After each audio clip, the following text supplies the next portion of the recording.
Alors, merci pour votre invitation et merci pour ce titre proposé par Karim qui, effectivement, nous permet de faire un petit aller-retour de la situation actuelle vers le passé et ce qui est assez intéressant. Donc, je suis Nathalie Duchamp, j'ai Christine Dupuis qui est là. On va se partager la présentation, même si elle m'a laissé la plus grande partie des diapositives. Mais donc nous sommes l'équipe à l'INSERM. Donc juste pour présenter, vous savez, à l'INSERM, on n'a pas de service de bibliothèque. Donc en fait, c'est l'IST un peu qui s'occupe à la fois de l'accès aux ressources numériques via la plateforme BiblioINSERM, de la mise en œuvre de la politique sciences ouvertes de l'INSERM, en particulier avec la plateforme à l'INSERM. Nous avons aussi un outil qui est e-public, qui valorise les publications faites par l'INSERM, comme les expertises collectives, le magazine Sciences et Santé de l'INSERM et d'autres productions. Et enfin, nous avons une petite équipe qui s'occupe de la traduction du MESH de l'INIH en français. Donc nous sommes une petite équipe de 10 personnes. Voilà, sur ces sujets. Donc la science ouverte, c'est un enjeu stratégique pour l'INSERM depuis longtemps. En fait, avec d'autres, bien sûr, plein d'autres signataires, dès 2003, l'INSERM a signé la déclaration de Berlin, en même temps que le CNRS et d'autres institutions au niveau international. Donc c'est à cette époque-là qu'on a commencé à vouloir mettre en œuvre une archive ouverte pour l'INSERM. J'ai pris aussi deux autres faits assez marquants que sont en 2017 avec les alliances Avicenne et l'envie de la reconnaissance des préprints comme une forme de communication scientifique recevable. Et en 2018, la signature de la déclaration d'Ora pour faire évoluer l'évaluation de la recherche. Alors, pourquoi HAL? Venons-en au sujet. Donc, je ne répète pas que c'est une plateforme, bien sûr, développée par le Centre de la communication scientifique directe du CNRS. Donc, à l'époque, donc on est dans les années à peu près 2006, quand on s'est posé la question de mettre en place une archive ouverte pour l'INSERM, on avait envisagé d'autres possibilités, mais qui nous sont assez vite apparues complexes du fait de la particularité de la recherche française, qui est bien sûr une mixité très grande. Donc, HAL était tout à fait adapté à ça. HAL aussi il commençait à y avoir des portails qui s'ouvraient, donc ça nous semblait intéressant d'avoir une archive où on mutualise les forces entre établissements. Enfin, donc c'est avec ces portails qui offraient la possibilité déjà d'une reconnaissance au niveau de l'établissement et aussi de pouvoir développer sa propre politique. J'y viendrai après parce que ça c'est assez important. Et donc possibilité aussi d'adaptation aux spécificités disciplinaires. Donc le portail à l'INSERM a ouvert en 2006. Donc à cette époque, d'ailleurs, s'est mis en place un protocole d'accord interétablissement donc autour de HAL, qui s'est mué en une convention en 2013, une convention de partenariat avec de nombreux établissements. Et aujourd'hui, donc, le CCSD est devenu une unité mixte de services.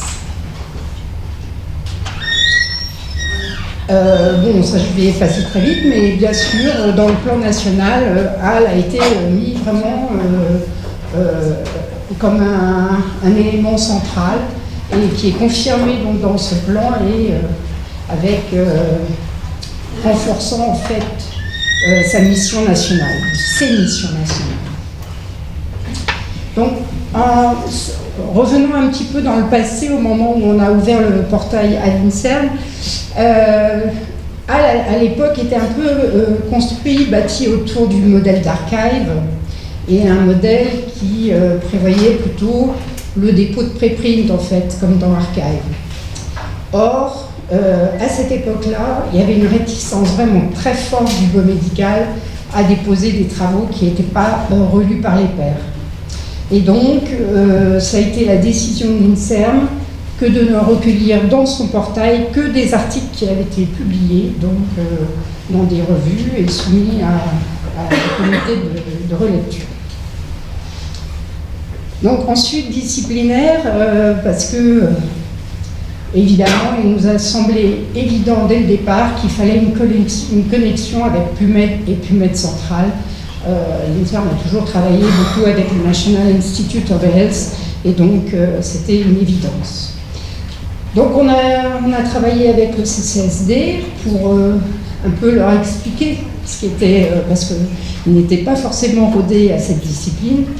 Et donc voilà, donc ils nous ont bien sûr permis de faire cet import direct depuis le PMID, l'identifiant PubMed, pour récupérer toutes les métadonnées. C'est vrai qu'on est quand même une discipline où on a la chance d'avoir une base bibliographique très complète et gratuite, et donc c'est vraiment une chance par rapport à d'autres disciplines comme par exemple les sciences humaines et sociales qui sont peut-être un peu moins bien dotées.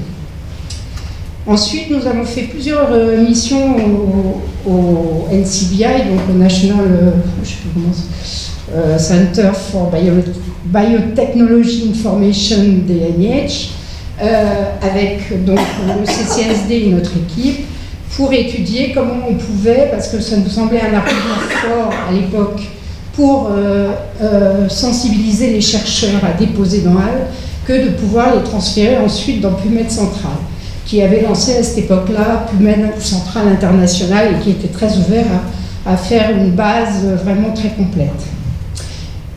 Comme vous le savez, et puis je sais qu'il y a une présentation après, PubMed Central est une archive structurée.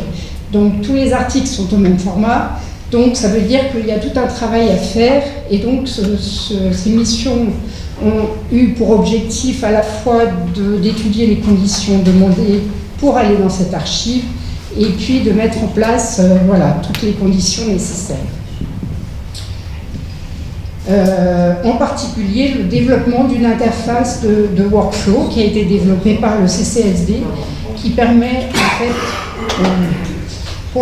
pour transformer ces articles, bien sûr, on a un contrat avec une société américaine qui est la même que celle des NIH, qui s'appelle DCL, Data Conversion Laboratory, et qui va transformer les PDF qui sont déposés dans HAL en XML. Et donc, de HAL, ça va vers la société. De la société, ça revient vers nous. Il y a une vérification un petit peu s'il n'y a pas d'erreur. Et ensuite, c'est envoyé aux auteurs qui doivent aussi approuver cette nouvelle version. Et ensuite, c'est transféré à PubMed Central. Donc, vous voyez, c'est quand même un processus un peu lourd. Enfin, un peu lourd, oui, quand même assez lourd. Alors, les portails institutionnels de HAL, donc, ce sont des sous-ensembles. Je crois qu'il y en a plus de 120, enfin, il y en a qui s'ouvrent un peu continuellement. Alors, donc, ça permet une gestion par établissement. Alors, ça permet l'identité, ça permet d'établir, comme je l'ai dit, la politique de l'établissement, ça permet d'avoir une équipe support et ça permet aussi une animation. Donc, ce qu'il faut bien savoir, c'est que tout l'ensemble de ce qui est présent dans les portails est bien sûr présent dans HAL. Par contre, les portails peuvent n'être qu'une vue partielle, en fait, ou pour l'établissement, de ce qui est dans HAL. Et le dernier point, le dernier point très important, c'est que bien sûr, un document peut être récupéré dans différents portails. Si on a une unité Paris 13 INSERM, le document il peut être dans les deux portails en même temps qu'il est bien sûr dans HAL. Donc ça, c'est vraiment un seul dépôt pour les chercheurs, et ça c'est très important. Alors, donc pour revenir un peu ici sur le principe d'une archive ouverte, En fait, c'est vraiment basé sur le dépôt par les auteurs. Pourquoi? Parce que soit ils y déposent des articles qui ne sont pas publiés, des prépublications ou des préprints. Et moi, je préfère parler dans ce cas plutôt de serveurs de préprint, comme Archive, ou maintenant, en biologie, ça commence à se développer, BioArchive. Et puis après, on a les articles publiés, donc relus par les pairs, qu'on appelle souvent des post-prints. Et bien sûr, HAL permet le dépôt de plein d'autres documents scientifiques, et c'est un des arguments importants. Ça permet de conserver ces communications à des congrès et autres posters et autres documents, chapitres d'ouvrages. Alors, pour les articles publiés, forcément, on a un petit peu parlé, quand on cède ses droits lorsqu'on publie dans une revue sous abonnement, ce qu'on appelle, ce qui est le transfert de copyright. Et donc, à ce moment-là, c'est la version auteur que l'on peut déposer et qui est la version qui a été soumise et acceptée par la revue, par une revue, et avec les révisions s'il y a eu lieu. Par contre, quand les droits n'ont pas été cédés, que les articles sont sous licence libre, dont on a parlé, les licences Creative Commons, c'est la caractéristique des revues Open Access, la version de l'éditeur peut être déposée. Donc, j'ai remis il existe différentes sortes de licences Creative Commons, non commerciales, partage à l'identique, il y a différentes options, mais ça protège dans tous les cas la paternité de l'œuvre et donc ça protège les auteurs. Donc là, c'est juste une illustration sur le marquage, parce que c'est vrai que dans les dépôts, dans les portails de HAL, il y a beaucoup de confusion, on ne sait pas toujours. Donc là, c'est clair, ça c'est une version PDF, ce qu'on appelle le PDF éditeur, et où c'est bien marqué que le copyright c'est réservé à Elsevier. Ici, c'est la version auteur donc, du même article qui peut, elle, être déposée dans l'archive, a priori, avec un embargo. Et ça, c'est une revue, un article Open Access qui est sous Creative Commons et qui donc peut être déposé dans une archive ouverte sans embargo. Alors, les archives ouvertes, c'est quand même le pilier du mouvement de l'Open Access, parce que toutes les politiques, qu'elles soient d'incitation ou d'obligation, incluent le dépôt en archive ouverte. Donc, par exemple, dans Horizon 2020, l'obligation est ferme. En fait, les deux voies sont possibles, soit la voie verte, et c'est jusqu'à 6 mois ou 12 mois dans les sciences humaines et sociales, ou dans une revue Open Access. Les deux voies sont acceptées, mais dans tous les cas, il faut un dépôt dans une archive ouverte. Alors en général, c'est laissé libre, ça peut être l'archive ouverte nationale, ça peut être Open Air, l'archive ouverte européenne. Donc le choix est laissé libre. Mais donc c'est vraiment... et ça, c'est un fait qui n'est pas toujours très bien connu. Parce que quelquefois, on se dit, j'ai publié en Open Access, j'ai rempli mes obligations. Ce n'est pas le cas. Juste là, c'est pour... j'ai repris une diapositive d'Agnès Macron du CCSD pour montrer que finalement, dans HAL, il y a quand même, c'était ça que je voulais montrer, il y a que quand même 8% de préprint, que quand même la majorité sont des articles qui ont été publiés. Même si, alors je l'ai dit dans le portail ANICERM, on ne dépose pas de préprint, mais dans HAL on peut. Donc voilà, il y a des petites subtilités à connaître. Nous, pour l'instant, la politique peut éventuellement évoluer, puisque maintenant les préprints sont reconnus. Mais je vais vous expliquer quelle est la conséquence au niveau du travail qui est réalisé au niveau du portail. Ce qu'on appelle la modération, c'est-à-dire que les chercheurs viennent déposer des articles, et donc ce qui est fait, c'est qu'on contrôle la version déposée, savoir si c'est un PDF éditeur qu'on n'a pas le droit de déposer, on retourne un mail aux auteurs en leur disant qu'on ne peut pas la déposer, qu'ils nous déposent la version auteur. On complète aussi les métadonnées, puisque le dépôt est vraiment facilité pour les chercheurs.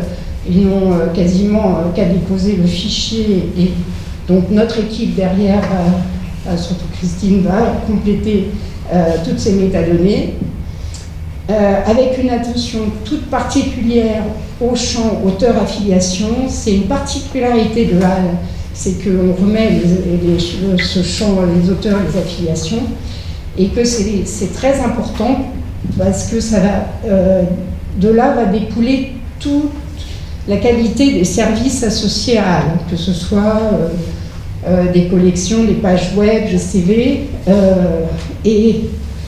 et le problème, c'est que il est absolument nécessaire, ça c'est une règle, que le travail soit attribué bien au moment où a été fait la publication, c'est-à-dire que les affiliations doivent être identiques à celles de l'article.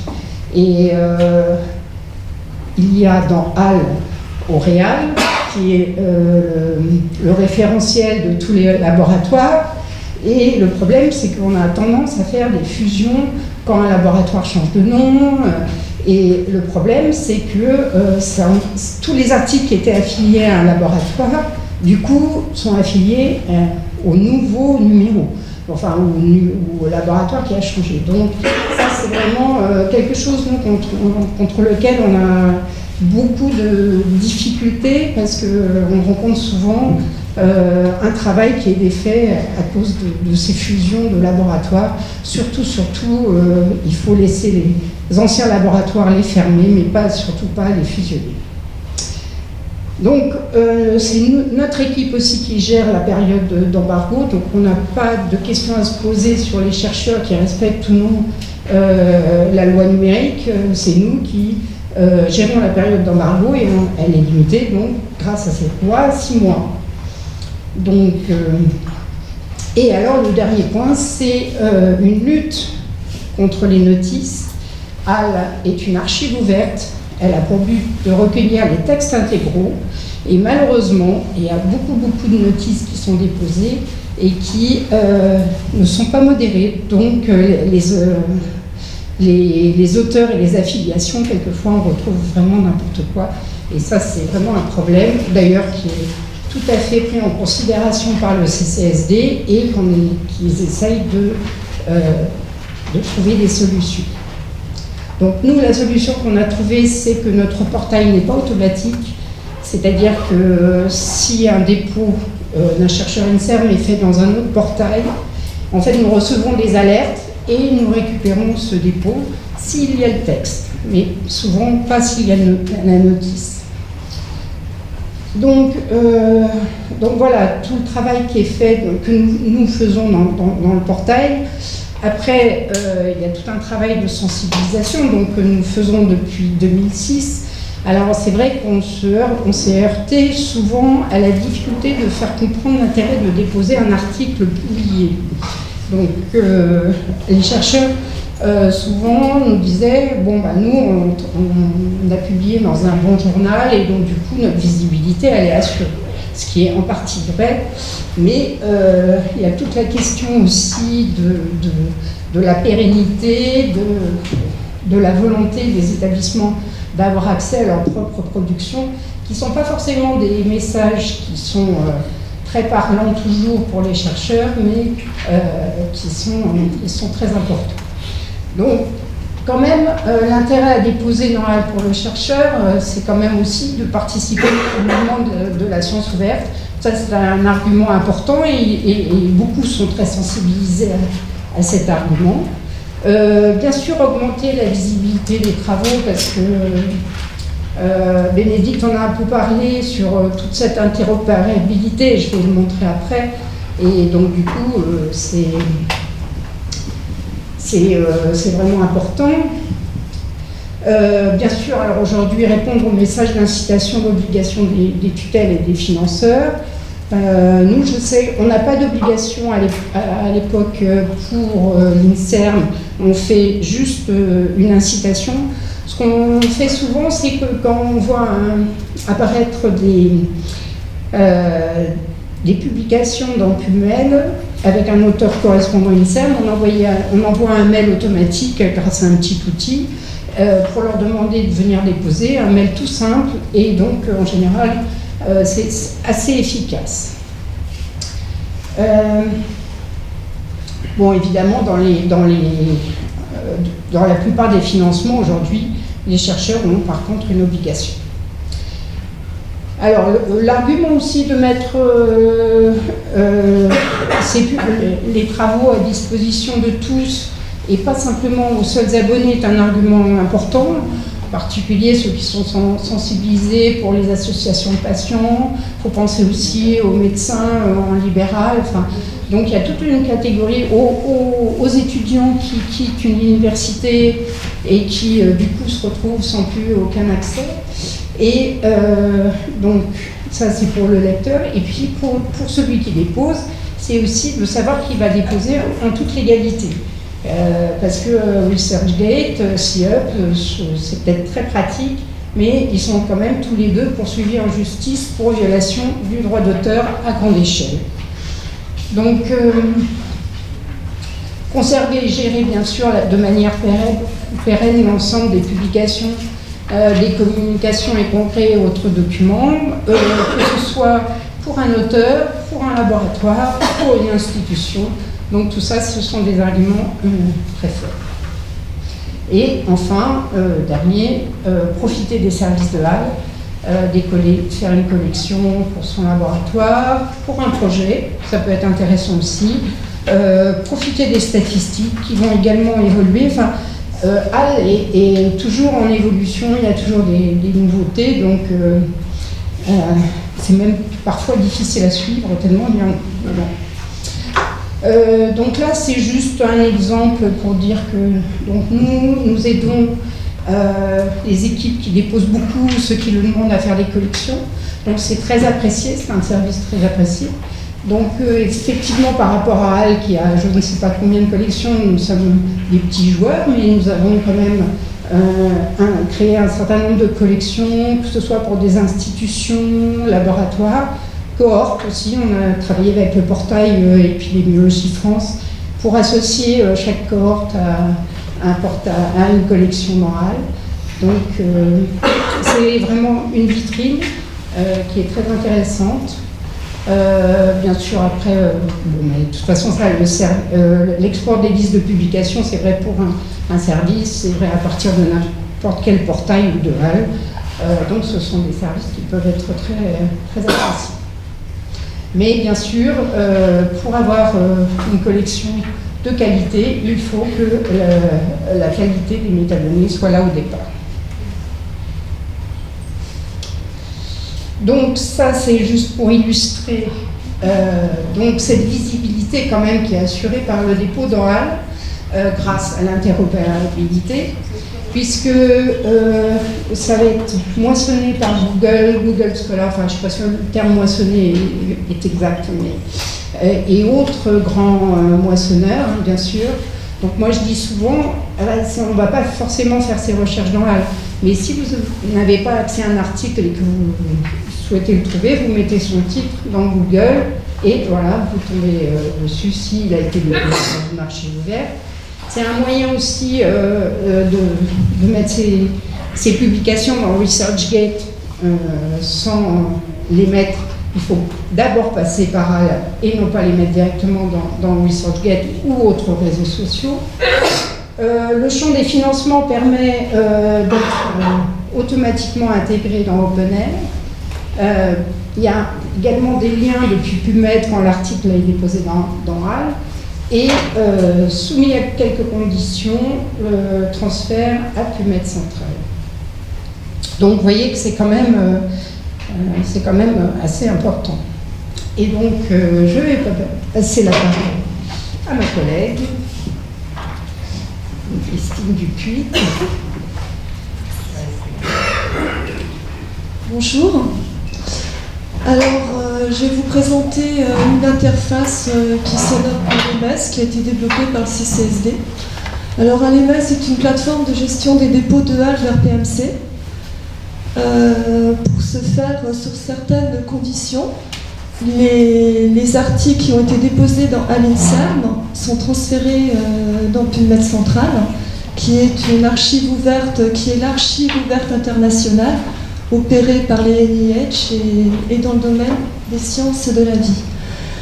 Donc, pour être transférés sur PubMed Central, ces documents sont transformés sous format uniforme sur l'archive ouverte, sur cette archive ouverte, et transformés en format XML.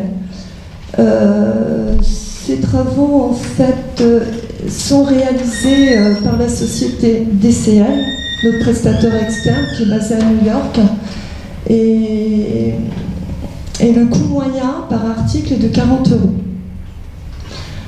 Alors, le dépôt de critères de transfert sur PubMed Central, donc il faut avoir la discipline sciences de la vie, un identifiant PubMed, des conditions DNIH, certains refus des éditeurs et des éditeurs qui au contraire déposent. Donc l'article est converti en XML par la société DCL. Ensuite, un contrôle de qualité est fait sur cette conversion par nos soins.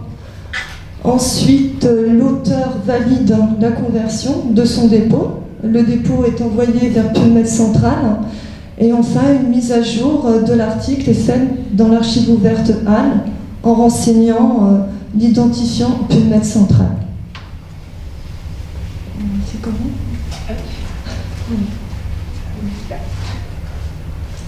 Merci. Voilà, là on a une version auteur qui est déposée dans l'INSERM et à côté cette même version qui est mise au format de PubMed Central. Et on voit bien à l'INSERM, à l'archive ouverte France, sur le format de PubMed Central. Et voilà, et Open Access, auteur manuscript. Voilà. Merci de m'avoir écouté.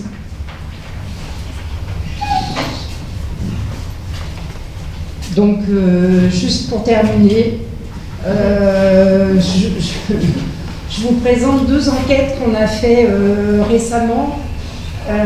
Un sur... la première qu'on a faite, c'est de participer à l'enquête justement qui a été initiée par le réseau Couperin sur les dépenses APC, les Article Processing Charges, pour savoir à peu près combien dépensaient les établissements, sachant que autant les abonnements sont pris en centrale, autant pour l'instant en tout cas, ces frais de publication dans les revues Open Access sont supportés par les laboratoires ou les financeurs, ou en tout cas c'est des coûts éligibles dans les financements. Mais bon, c'est une étude qui est très intéressante, où on voit en particulier en fait l'adoption d'un certain nombre de revues Open Access par les chercheurs du biomédical, qui est très nette, avec évidemment Public Library of Science, mais aussi Scientific Reports, qui commence à égaler, enfin même à dépasser +1, et puis donc il y a aussi Nature Communication, enfin Springer Nature est un éditeur qui commence à proposer des revues très intéressantes dans le domaine. Et notre autre enquête plus récente, puisque on a publié les résultats en novembre, c'est une enquête qu'on a fait auprès des structures INSERM pour connaître un petit peu leurs pratiques, que ce soit en matière de publier dans des revues Open Access, de déposer d'oral, d'adoption des préprints, et puis leur vision du facteur d'impact. Donc, évidemment, je ne vais pas la détailler ici, hein, mais vous pouvez aller les consulter. Et donc, comme c'était dans des structures INSERM, nous avons eu les répondants à un certain nombre d'universitaires, de membres du CNRS, d'hospitalo universitaires et autres. Voilà. Donc, Et je vous remercie.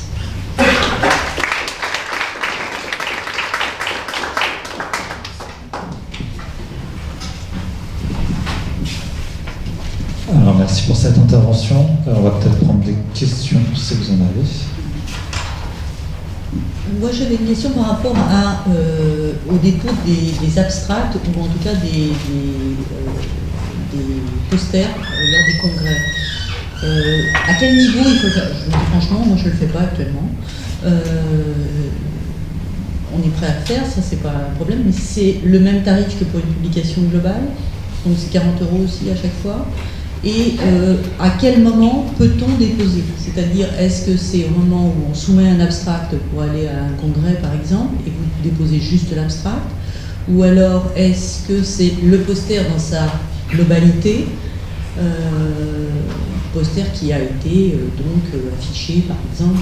Je parle des choses affichées, hein, je ne parle pas nécessairement des abstracts pour des communications orales, mais des posters affichés lors du congrès qui peuvent être postés sur le site.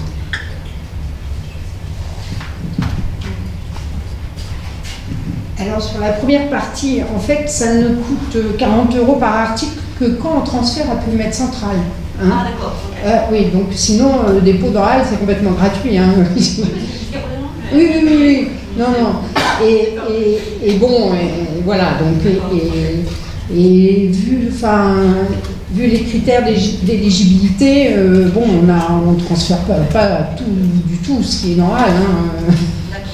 Et donc pour les posters, alors après ça dépend un peu de la volonté des chercheurs. Normalement, je pense qu'il est peut-être plus honnête de les déposer parce qu'il y a moins de règles hein, pour les posters, mais je trouve ça plus honnête de les déposer après quand même. Oui. Hein.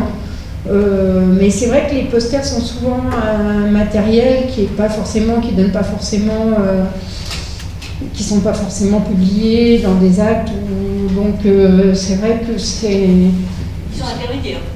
Oui, voilà, ils sont intermédiaires et donc et aujourd'hui, franchement, ils sont souvent très beaux les posters. Donc ça vaut. Je trouve qu'en termes de visibilité pour les étudiants, c'est intéressant. Oui, tout à fait. Et à titre plus secrétariat, j'allais dire, ou administratif, aller retrouver la liste des posters qui ont été publiés quand on est au moment des évaluations, en général, c'est pénible. Oui, tout à fait. Non. Je pense que ça, c'est vraiment un des arguments importants parce que dans ALF, le dépôt a été hyper simplifié, il est assez simple. Hein. Donc, franchement, l'idée. Alors, quelquefois, pour les posters ou les congrès, nous, on a plus de mal à trouver les informations. Donc, si les personnes qui peuvent aller peuvent renseigner, voilà, ils le connaissent, ils n'en ont pas pour longtemps, on n'y va pas. Si on y va souvent, mais pas. Je veux dire, ça prend 10 minutes et ça vaut vraiment le coup parce qu'on retrouve toutes ces informations de manière pérenne. Et non, ça, je trouve que c'est même un message à faire passer à des étudiants. On a quand même des étudiants aujourd'hui. Je trouve que pour leur visibilité, ça peut vraiment être intéressant d'avoir fait ce dépôt parce que ça va pas être juste sur un CV au bas d'une liste de publications, etc. Pour trouver des postes à l'extérieur ou un postdoc, etc. C'est une démarche qui est un peu facilitée et qui montre clairement leur visibilité. tout à fait, oui. En fait, c'est vrai que si c'est fait de manière individuelle par les étudiants, dans ces cas-là, ça représente une charge de travail monstrueuse. Et puis. On peut y arriver quand même. Oui, et Plutôt puis. que de passer 3 heures tous les 5 ans à essayer de le titre et le nom de tous les travailleurs et les affiliations, etc. Et puis il faut dire aussi que les doctorants et les étudiants sont beaucoup plus familiarisés avec tout ça. Donc, alors par contre, ils sont peut-être plus attirés parfois par les réseaux sociaux. C'est le seul. Voilà, le seul endroit où ils peuvent échapper à aller plutôt dans les réseaux sociaux. Donc rentrer pour aller dans les réseaux sociaux, je trouve que c'est un argument aussi qui est intéressant.